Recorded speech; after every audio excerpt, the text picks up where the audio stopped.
마태복음 1장 18절에서 25절 말씀입니다. 왕이 나셨다. 그 이름 예수. 이 말씀을 안주현 사모님이 봉독해 주시겠습니다. 마태복음 말씀입니다. 예수 그리스도의 나심은 이러하니라. 그의 어머니 마리아가 요셉과 약혼하고 동거하기 전에 성령으로 잉태된 것이 나타났더니 그의 남편 요셉은 의로운 사람이라 그를 드러내지 아니하고 가만히 끊고자 하여 이 일을 생각할 때 주의 사자가 현몽하여 이르되 다윗의 자손 요셉아 내 아내 마리아 데려오기를 무서워하지 말라. 그에게 잉태된 자는 성령으로 된 것이라. 아들을 낳으리니 이름을 예수라 하라. 이는 그가 자기 백성을 그들의 죄에서 구원할 자이심이라 하니라. 이 모든 일이 된 것은 주께서 선지자로 하신 말씀을 이루려 하심이니 이르시되 보라 처녀가 잉태하여 아들을 낳을 것이요 이의 이름은 임마누엘이라 하리라 하셨으니 이를 번역한즉 하나님이 우리와 함께 계시다 함이라. 요셉이 잠에서 깨어 일어나 주의 사자의 분부대로 행하여 그의 아내를 데려왔으나 아들을 낳기까지 동침하지 아니하더니 나음의 이름을 예수라 하니라. 아멘. 네, 아멘.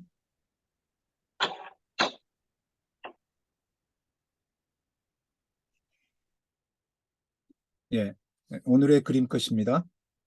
레브란트 그림 탕자의 기양에서 그림 속 아버지는 아들을 품고 어루만지며 이렇게 말했습니다. 너는 내 사랑하는 자다. 너에게 아무것도 묻지 않겠다. 여태 내가 어디에서 무엇을 했든 남들이 너에 대해 뭐라고 말하든 너는 내 사랑하는 아들이다. 이제 너는 안전하게 내 품 안에 있다.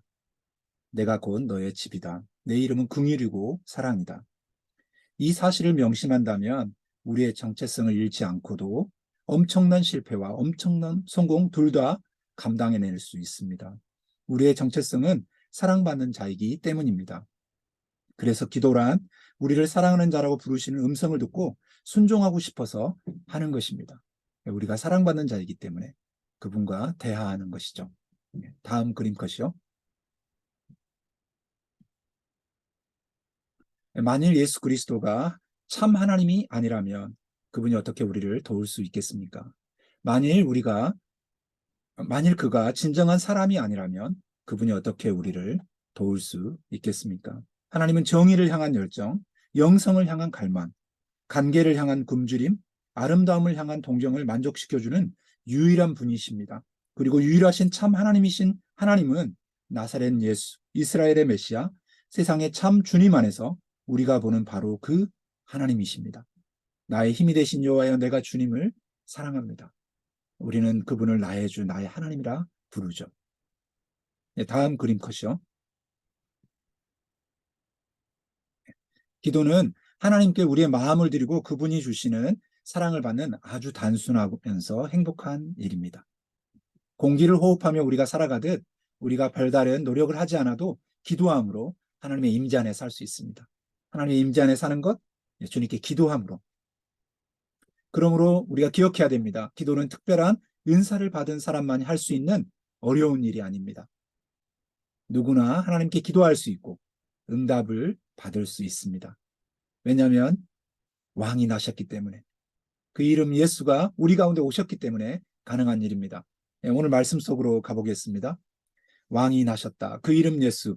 우리가 너무 잘 아는 이야기죠. 예수님의 탄생 이야기. 이렇게 시작됩니다. 예수 그리스도의 나심은 이러하니라. 그의 어머니 마리아가 요셉과 약혼하고 동거하기 전에 성령으로 잉태된 것이 나타났더니 아주 신비스럽고 놀라운 이야기가 시작되죠. 강림절. 강림절이라는 뜻은 내려오심, 도래라는 뜻이 있습니다. 구약 성경 전체가 가리키고 기대하고 했던 하나님의 참 메시아 그리스도가 그의 통치하는 나라의 도래에 대해 생각해 보는 것이 강림절의 의미입니다.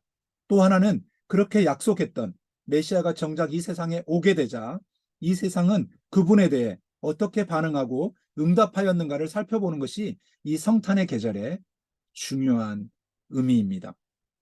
또 하나는 하늘로 가신 그대로 다시 오실 메시아에 대해 그리스도인들은 어떻게 기다리고 있어야 하는 것인지에 대해 깊이 생각해보는 절기가 강림절이라고 할 수 있습니다. 이 성탄의 계절에는 구약 성경 전체의 약속이 어떻게 이루어졌는지, 그 약속이 오셨는데 그분에 대해서 어떻게 반응하고 있는지, 하늘로 가신 그분이 어떻게 우리 가운데로 다시 오실지 기대하면서 기다리는 약속, 성취, 기대라는 것을 가지고 이 성탄의 계절을 맞아야 되겠습니다.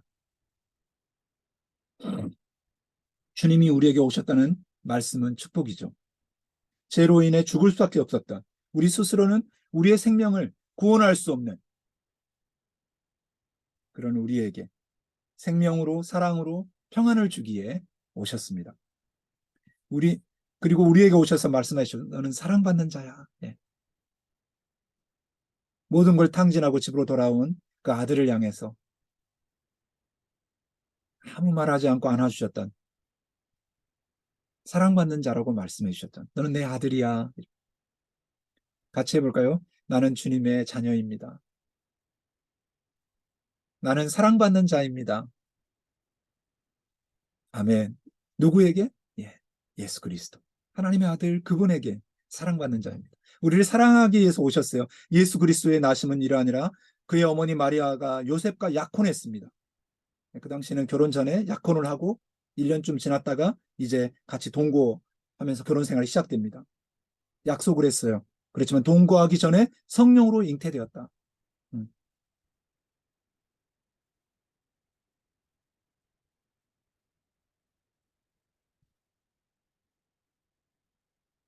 요셉은 굉장히 마리아도 요셉도 당황했겠죠.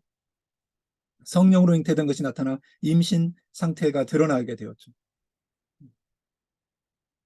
그렇잖아요. 결혼 전에 아이가 생긴 거예요. 동거하지도 않았는데 요셉의 입장에서는 엄청 당황스럽죠. 그러다 보니까 오늘 그 마태복음 다음 주에 살펴본 누가복음에서는 마리아가 주된 역할을 한다면 오늘 그 요셉이 어떻게 이 상황을 감당해내고 있는지를 보여주고 있습니다. 그의 남편 요셉은 의로운 사람이라. 예, 다행이죠. 예, 못된 사람이라 그랬으면은 이게 좀 문제가 됐을 텐데 의로운 사람이에요. 그를 드러내지 않고 가만히 끊고 자요. 왜 드러내지 않고 가만히 끊고 자겠을까요? 의로운 사람이기 때문에. 마리아에게 무슨 일이 있었을 거야. 내가 함부로 판단하지 않겠어. 속상하지만 그러나 조용히 이 문제를 해결하겠어. 문제를 만들지 않고 그 여인을 배려하는 마음으로 가만히 끊고자 했습니다. 이 일을 생각할 때 주의 사자가 현몽하여. 우리도 이런 생각을 하지 않겠습니까? 많은 고민이 있고 왜 이런 일 내 인생에 일어났지? 왜 나야? 마리아는 어쩌다가 그렇게 된 거야? 마리아가 그럴 리가 없을 텐데 여러 상상을 하고 있을 때 주의 사자가 나타납니다. 도울 자가 필요하죠. 우리도 많은 뭔가 상상하고 있을 때 이해할 수 없는 일이 벌어졌을 때 도울 자가 필요합니다. 우리에게도 하나님 말씀, 약속의 말씀이 필요하죠. 주의 사자가 현몽하여 이르되 다윗의 자손 요셉아, 요셉의 이름을 불러줍니다. 내 아내 마리아 데려오기를 무서워하지 말라. 여기서 추측할 수 있는 것은 무서워하고 있는 거죠. 두려워하고 있는 거죠. 내가 잘못 표현하면 마리아가 상처를 받을 것이고 이게 소문이 나면 마리아는 죽음을 당할 수 있습니다. 그렇기 때문에 두려워하고 있습니다. 근데 무서워하지 말라고 이야기합니다. 그에게 잉태된 자는 성령으로 된 것이다. 하나님의 능력으로 된 것이야. 이해할 수 없는 방법으로, 신비한 방법으로 하나님의 놀라운 역사로 된 것이야. 근데 이 족보, 예수의 나심 그 이전에 정말 그 예수님의 족보에 들어갈 수 없는 사람들의 이야기가 나오죠. 루세 이야기, 기생 라합의 이야기, 보디발 아내 우리아의 이야기, 다말의 이야기. 이런 이야기들을 통해서 그 역사 속에서 요셉도 신비하게 불가능을 가능케 하신 하나님의 놀라운 일들을 경험한 그 스토리들을 쭉 들려주고 있습니다. 그러면서 여기도 또 놀라운 이야기가 되는 거죠. 성령으로 된 것이다. 하나님의 능력으로 된 것이야. 데려오기를 무서워하지 마라. 순종합니다. 그리고 말해주죠. 아들을 낳으리니 그 이름을 예수라 하라. 우리가 이제 드디어 예수, 그분의 이름을 알게 됩니다. 그 이름은 뜻은 무엇입니까? 그가 자기 백성을 그들의 죄에서 구원할 자임이라. 아멘. 그들의 죄에서 자기 백성, 그들의 죄, 연약함, 경건치 않음, 원수됨, 하나님께 반항하고 하나님을 향해 초점을 맞추지 않는, 경건치 않고 연약하고 죄인이 하나님과 원수되었던 그들의 죄에서 구원하기 위해서 주님이 오셨습니다. 예수. 예수님은 당신에게 어떤 의미입니까, 오늘? 예수님이 왜 이렇게 오셨을까요? 신비양반복으로. 요셉과 마리아를 통해서. 평범한 한 가정의 다윗의 자손의 집안에, 베들레헴 조용한 마을에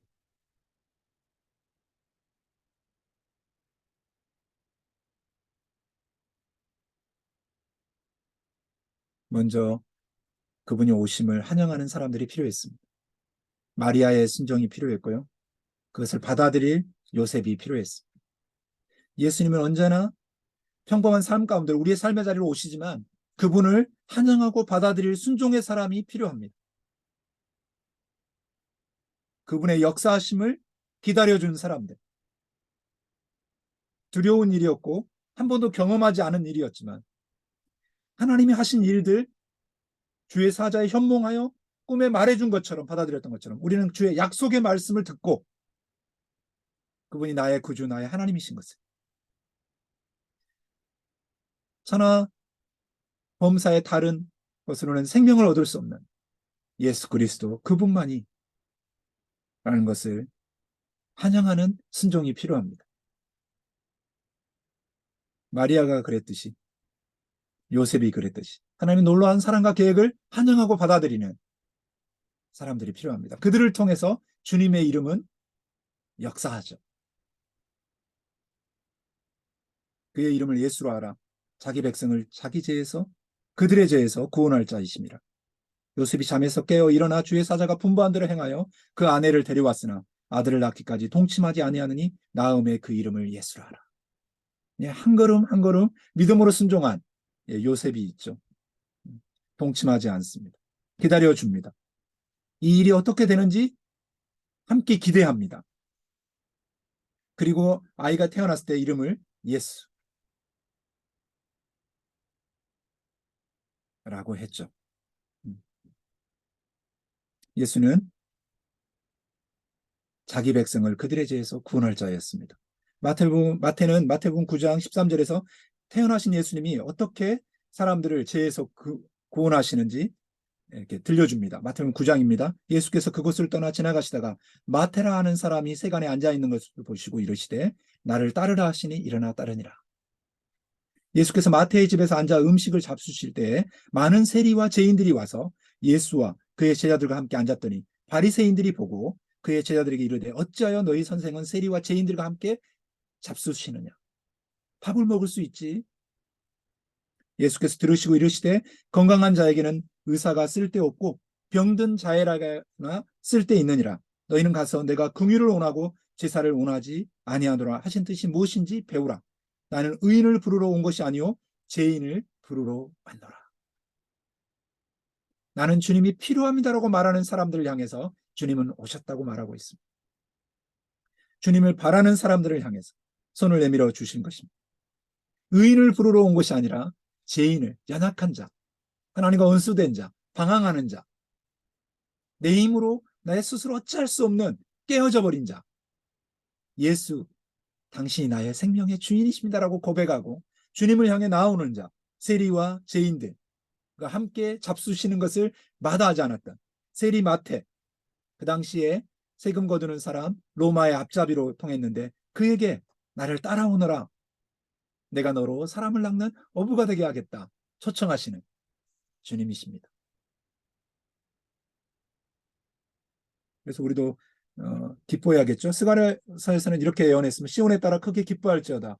예루살렘에 따라 즐거워 부릴지어다. 보라 내 왕이 내게 임하나니 그는 공의로우시며 구원을 베푸시며 겸손하여 나귀를 타시나니 나귀의 작은 것 곧 나귀 새끼니라.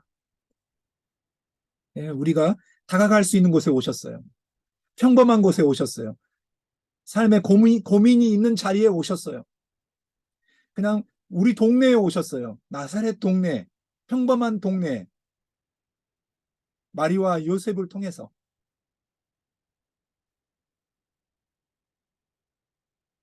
이 모든 일이 된 것은 주께서 선지자로 하신 말씀을 이루려 하려 함이라.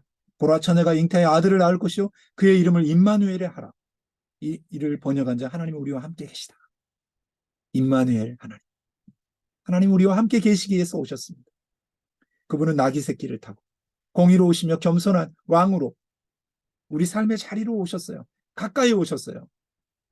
그래서 다음 주에 보면 목자 누가복음은 이방인들을 향해서 쓰여졌기 때문에 목자들이 이렇게 방문한 게 나오고, 여기 마태복음은 왕으로 오신 예수, 누가복음은 인간으로 오신 예수를 보여준다면 마태복음은 왕으로 오신 예수, 요셉을 통해서 다윗의 자손으로 오신 예수를 통해서 동방박사가 방문을 하죠. 그러니까 이 이야기가 섞여서는 안 됩니다. 저자의 의도가 있어요. 근데 왕으로 오신 예수를 또 환영하고 경배하는 사람들은 이방에서 온 동방박사예요. 예수께서 유대 땅 베들레헴 마을에 태어나시자 당시에 헤롯이 왕으로 있을 때였습니다. 동방에서 학자들이 예루살렘을 찾아와 그들이 물었습니다. 새로 태어난 유대인의 왕에게 예를 갖추려면 어디로 가야 합니까? 우리가 동쪽 하늘에서 그의 탄생을 알리는 별을 보았습니다. 그래서 그에게 경배하고 순례를 왔습니다. 그들을 질문을 전해들은 헤롯은 잔뜩 겁이 났고 헤롯만이 아니라 예루살렘이 발칵 뒤집혔습니다. 헤롯은 한시도 지체하지 않고 그 도시에 있는 대제사장, 종교학자들을 다 모아놓고 물었습니다. 메시아가 태어날 곳이 어디요? 라고. 그들이 말했습니다. 유대 땅 베들레헴입니다. 예언자 미가가 분명히 기록했습니다. 이렇게 말하고 행동하지 않아요. 경배하러 가지 않습니다. 두려워만 합니다. 잔뜩 겁만 먹고 답이 뭡니까? 어디서 태어났습니까? 다 알아요. 근데 그 태어난 아이가 말구유에 태어난 예수라고 인정하지 않아요. 처음에. 인정하고 싶어 하지 않아요. 근데 동방박사는 그들에게 찾아가죠. 이 헤롯 왕과 대제사장, 종교학자들, 예언자 미가를 통해서 이스라엘의 목자가 어디에 태어날지, 유대 땅 베들레헴에 태어난다는 걸 알고 있었습니다. 그렇지만 가서 무릎 꿇고 경배하지 않습니다. 안다는 것이 중요하게 느껴지기도 하지만 그 안다는 것이 삶을 변화시키지는 않습니다. 잘 알고 있었습니다. 그렇지만 가지 않습니다. 여기 그 헤롯 왕과 이 제사장이 있는 곳에서 베들레헴 땅까지는 8km 정도밖에 떨어지지 않았습니다. 네, 약 한 3,000km를 2,700km 이상을 동방 박사는 몇 개월 동안 여행을 하면서 별을 쫓아서 그분을 쫓아오죠. 그분을 만나 경배합니다.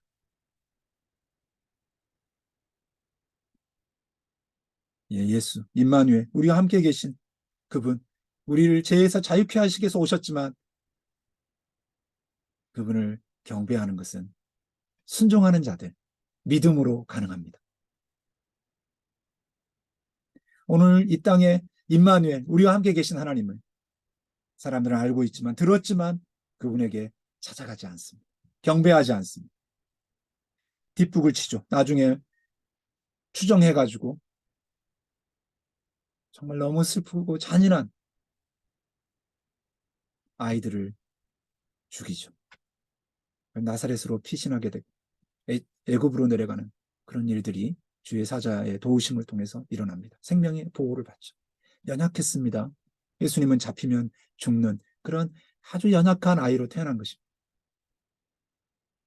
예수님의 그 성령기가 되기 전까지 몇 번 안 나옵니다. 30대 우리가 예수님을 만나기 전까지. 그 어린 시절 어떻게 보냈을까요? 아주 연약한 한 아이로 지냈습니다. 헤롯 왕이 그 마을을 소동하고 죽이려고 했을 때 피신해야 됐습니다. 엄마 아빠를 따라서. 갑자기 보호막을 치고 아무도 그를 못 발견하도록 하는 그런 신비한 것이 아니라 일상의 두려움과 고통과 걱정 속에 내몰렸습니다. 피난 행렬 이주민이 된 것입니다. 태어난 고향 땅에서 발붙이지 못하고 움직여야 됐습니다. 고난의 연속이었죠. 어린 시절 넘어지면 빠지고 다치고 그런 평범한 어린 시절을 우리를 이해하기 위해서 보내주셨다는 사실은 놀라운 축복이고 평강입니다. 왜 그랬습니까? 하나님이 세상을 이처럼 사랑하사 독생자를 주셨으니 이는 그를 믿는 자마다 멸망하지 않고 영생을 얻게 하려 하시기 위해서 예수님은 아기로 마리아와 요셉을 통해서 이 땅에 오셨죠. 하나님이 그의 아들을 세상에 보내신 것은 세상을 심판하려 하심이 아니요 그로 말미암아 세상을 구원하게 하려 하심이라. 우리를 사랑하시기 위해서, 우리에게 믿음을 주시기 위해서, 평강을 주시기 위해서, 생명을 주시기 위해서, 구원을 주시기 위해서, 죄에서 자유함을 주시기 위해서, 불가능을 가능케 하기 위해서, 우리의 영혼을 서성케 하기 위해서 주님이 다가오셨습니다. 임마누엘, 우리와 함께 하시는 하나님이십니다. 세상 끝날까지 내가 너희와 함께 하겠다. 나는 너희의 하나님이 되고 너희는 내 백성이 될 것이다. 이 일을 위해서 예수님이 요셉과 마리아를 통해서 오셨죠. 이 일을 기대하고 환영해 준 사람들이 있었습니다. 주의 약속을 붙들고 신실하게 지킨 사람도 있었죠. 이제 우리가 오늘 이 시대를 살아가면서 사람들은 예수가 어디 있느냐, 예수가 살아있다면 어떻게 이런 일이 일어날 수 있냐라고 말하고 있는 이 시대 속에서 어쩌면 우리 교회인 우리 자신도 정말 부끄럽고 어쩔 때는 사랑과 생명을 흘러보내지 못하고 고여있는 물같이 느껴진다 할지라도 예수 그리스도 그분의 이름을 부르면서 다시 이 생명의 주님을 사람들에게 보여주고 환영하고 그분이 말구 위에 오신 것은 사람의 몸을 입고 오신 것은 그분이 하나님이신 것을 우리가 자랑하고 찬양할 수 있기를 소망합니다. 그분이 우리 가운데 오셨어요. 아멘. 이 두려움, 어두움, 의심을 뚫고 우리 가운데 오신 것을 본 사람들이 있고 이렇게 보호한 사람들이 있습니다. 오늘 우리 가운데 살아계신 그분을 자랑하고 또 그분이 우리를 지키고 그분의 생명이 우리를 통해 흘러가는 축복의 날들이 되기를 소망합니다. 왕이 나셨습니다. 그 이름 예수. 그분이 우리를 사랑해서 오셨습니다. 같이 해볼까요? 예수님이 나를 사랑해서 오셨습니다. 아멘. 그 나를 사랑하시는 분을 우리가 알아본 거예요. 헤롯, 대제사장, 종교 지도자들, 학자들 알았지만 환영하지 않았습니다. 그분을 십자가에 못 박으려 했죠. 자기 기득권을 지키려 했죠. 예, 우리가 환영할 수 있음이 감사합니다. 경배하게 해주셔서 감사합니다. 주님을 알아보게 해주셔서 감사합니다. 그것이 다음 한 주간을 살아가면서 큰 기쁨이 되기를 소망합니다. 기도하시겠습니다.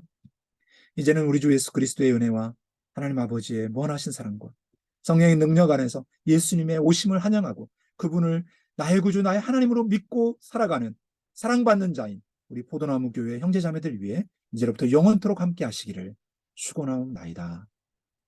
아멘.